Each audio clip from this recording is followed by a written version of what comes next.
TikTok's divestiture ban bill has been signed into law. Senate passed the bill 79-18. We've talked about this here over and over and over again. President signed it. This thing's on the fast track. Divest or shut down.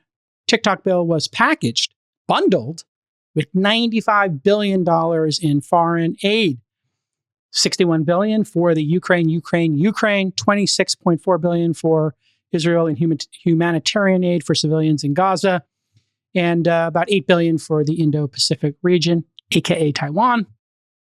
House added a provision to the bill that required the president to seek a $10 billion repayment from Ukraine's government. Finally, they're talking about the leaseback.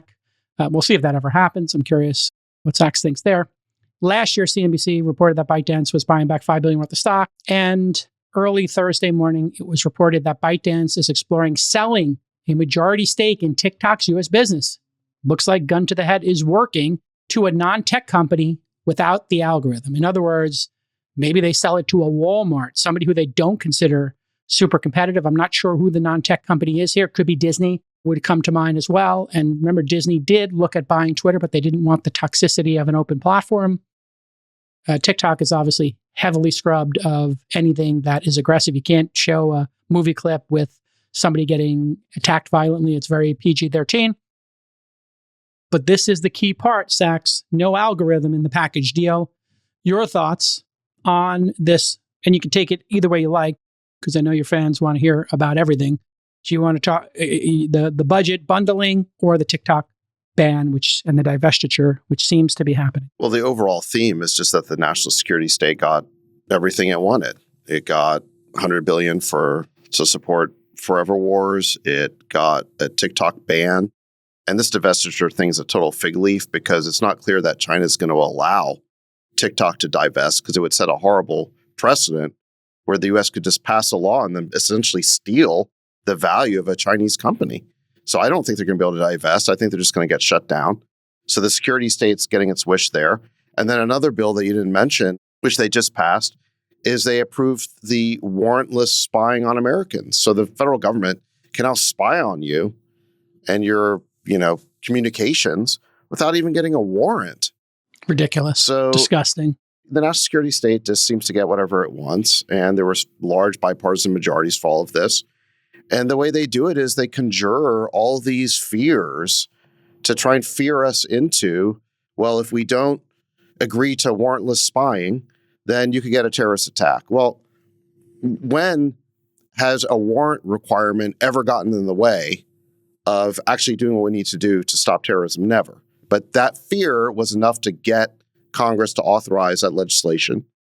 They're keeping us involved in this forever war in Ukraine by this fear that Putin's somehow going to conquer all of Europe, which I think is total threat inflation.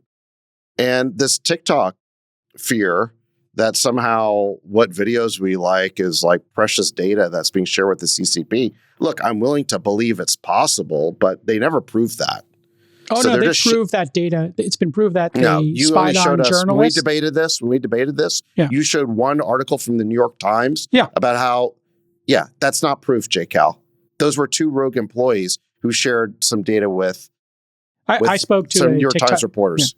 Yeah. I spoke to multiple TikTok employees myself personally, and they told me that the Chinese representatives are all over the company and inside of it. Freeberg, your thoughts? But what was the judicial process or legislative process to prove that? Do they have hearings? They prove that? I understand that. Your hearsay, in your view, is good enough to ban it, but I'd actually like to see some proof. My position on banning, thanks for asking, is based on reciprocity and the potential damage it could do, and based on how influential and powerful the product is, and how they could change sentiment and censorship. And the Chinese government is fantastic at censorship, and they're doing massive censorship inside the app. Handle it in a trade bill, because what we've authorized here is not a TikTok ban. It is a sweeping new federal power to ban foreign adversary-controlled applications. That's the new category. So we have a new category of foreign-controlled apps, whatever that means, and the government can now use it to shut down apps they don't like. And I guarantee you, I think here's where this goes next. I think Telegram is next on the hit list. You have a Russian founder, okay? You have rumors for years, I'd say unproven, that somehow Telegram's been backdoored by the Russian government. We've all heard those rumors. It's kind of like the Where is it based though? Isn't he out of there? He's in Monaco or something. He doesn't live there. No, Who he cares? lives in Do you think Dubai. that Pablo, matters? He lives in Dubai. Yeah. Pablo lives in Dubai. Here's what you're going to see. You're going to see at some point, you'll see a media campaign that'll be promoting the idea that Telegram is used by Hamas, by terrorists, by groups that the U.S. doesn't like, and that it's backdoored by Russia, and that it's got some shady investors on its cap table. And no politician's going to want to stand up and defend Telegram. And all the industry money that flows into Washington will be promoting this idea that we have to ban it, because think about the market share gains that all of Telegram's competitors will make. And they're the ones wired into DC. So this is a foregone conclusion. But you also said on Twitter you thought this would come to X and to Rumble. You actually think they'll take this to American companies? I think that that seems like a stretch. Not really. I think that the first step is you go get Telegram, because that's easy. This guy's an agent of Putin, obviously. And anyone who says differently is themselves an agent of the Kremlin. How does it jump to X and Rumble? That's how this rhetoric works. So first they'll whack Telegram. And by the way, we all know the companies are going to benefit enormously by slurping up that market share. And then if Biden wins a second term, they will eventually set their gun sights on X. But look, that's a battle, because in X, you have a billionaire who has resources, who's willing to stand on his hind legs and fight. Yeah. And so they're not going to do that before the election. But look, if we continue to see more weaponization and more censorship, I believe that eventually what they will do is try and push Elon to divest X. And look, all they got to do, listen, J-Cal, this act empowers the Attorney General to open an investigation. So I think that in a second Biden term, they will open an investigation and to start ratcheting up the pressure on Elon to get rid of X, because that's clearly what they want. Yeah, and the TikTok guy's bought off Trump already, so he's going to fight for it. Freeberg, your thoughts? I don't agree that the Chinese government will shut it down. I certainly don't have any insight into what the Chinese government is discussing or thinking about doing, but there's a lot of money to be made here. So if I'm ByteDance, I'm very likely going to hire a bunch of bankers, run an auction process, and sell this thing, and I have a year to do it. This is a business that did $14 billion in revenue last year, according to a published report. 170 million Americans are active users of TikTok. A revenue grew 40% plus last year. So I don't know how they would just say, hey, let's write this thing off and shut it down, when we could probably generate. I'm basing that statement on published reports that China has said they're opposed to the forced sale of TikTok in the U.S. And look, I agree with you that it might change.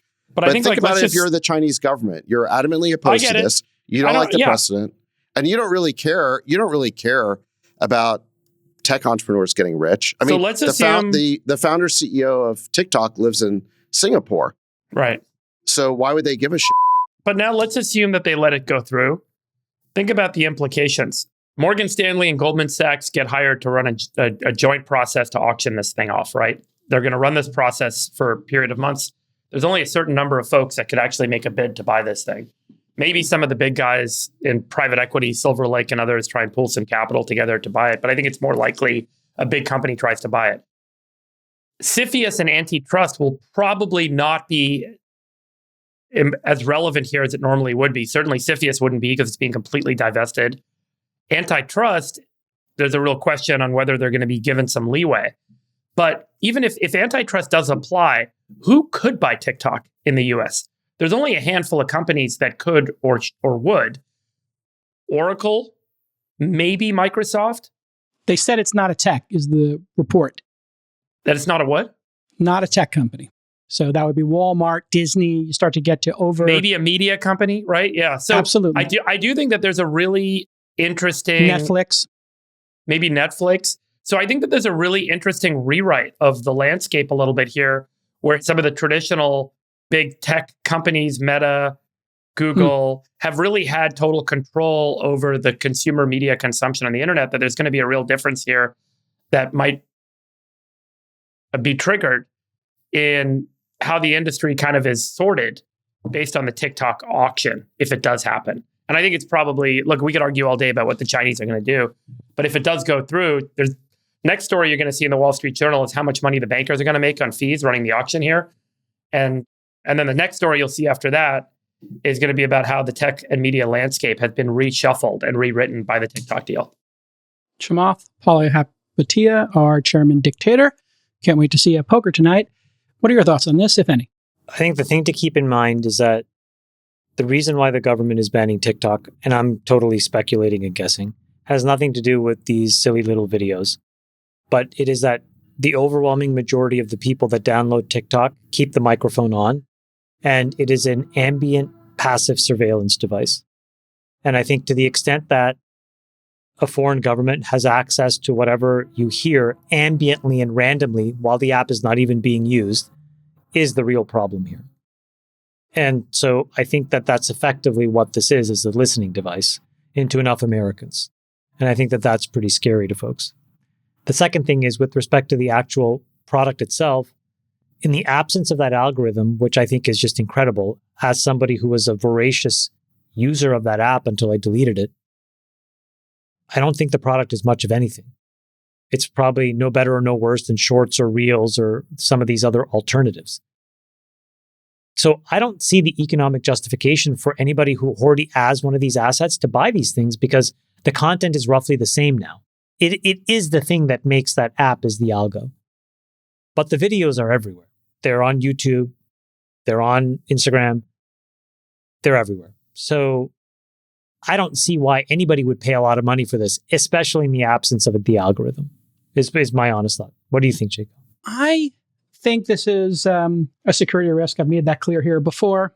And I don't think we would ever allow Iran, North Korea, Russia to run any of these companies inside of America, nor would they allow us to run Facebook, X, et cetera, in their countries. So I think reciprocity is the key. But I am running a little test right now. I posted this video to my TikTok today, and it's under review. They won't let it publish. And the video is very simple. It quotes a study from Reuters. You don't have to play it. I'll explain what I said in it. But I just took a video of the Reuters study. What this Reuters study shows you, pull up the chart there, Nick, is that in this Rutgers study, the CCP is censoring sensitive topics related to China. And so if you want to understand why the CEO, who I think you may have worked with before, Chamath, at Facebook, the CEO is saying it's a ban when in fact it's a divestiture. If you want to understand why they care about this, it's because they want to be able to influence things in America. They want to have data on Americans. It's spyware. That's my position. And it's the most censored platform, I think, in America, which I know you feel passionately about, Sachs. So I did this video, and just like COVID-19 was blocked on X here in America, in the US, if you talked about Wuhan, if you talked about any of these topics, our government banned it. Well, if you talk about Hong Kong, if you talk about Uyghurs, if you talk about Tiananmen Square, your video will not be posted. And in fact, my video is held right now. So if you're hearing my voice right now, I'm doing a little experiment. I want everybody to post that chart and just read the Wikipedia page, maybe talk about Tankman, talk about the Hong Kong riots, and then use the hashtag don't ban TikTok as a little bit of a cheeky way for us all to track each other's. And I want to see if 100 or 1,000 All-In fans post one of these, if they all get banned, or if we can see any of them, so we can do a live censorship test here in America. Are Americans allowed to talk about Tiananmen Square, the Hong Kong riots, Uyghurs, or any of those things? And you can also, if you want, mention me. I'm at Jason Calacanis on TikTok. So that's my position on it. I want to see this thing banned immediately or divest. I would prefer it be divested because I think people love it. One quick thing. I think what Sachs said is really interesting about them then going after Telegram.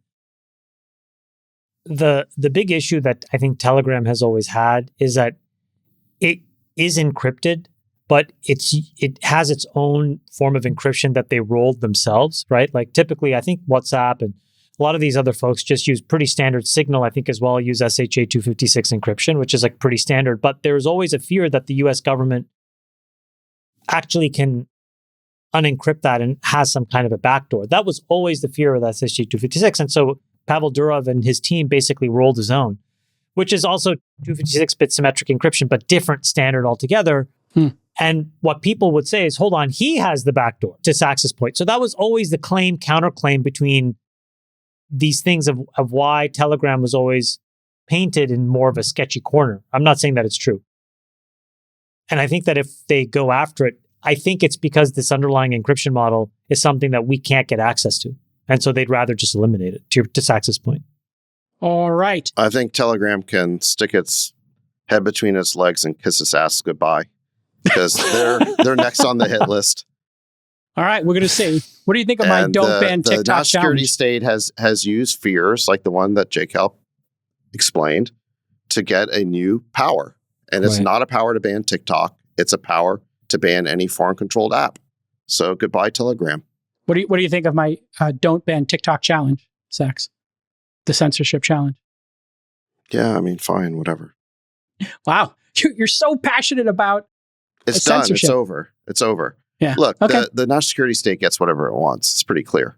Not if we stay vigilant. I mean, if we keep talking about these Well, how things. did this warrantless spying thing happen? I mean, look, I think the warrantless spying is actually even worse than the TikTok ban. Me too. 100 times. I mean, how are they not required to go to a court to get a warrant? That's so easy, by the way. Have we eliminated the FISA courts entirely? We don't need those anymore either? They can just do whatever they want? Well, I think we still have FISA, but you don't have to go to the court to get a warrant. They can just do whatever they want.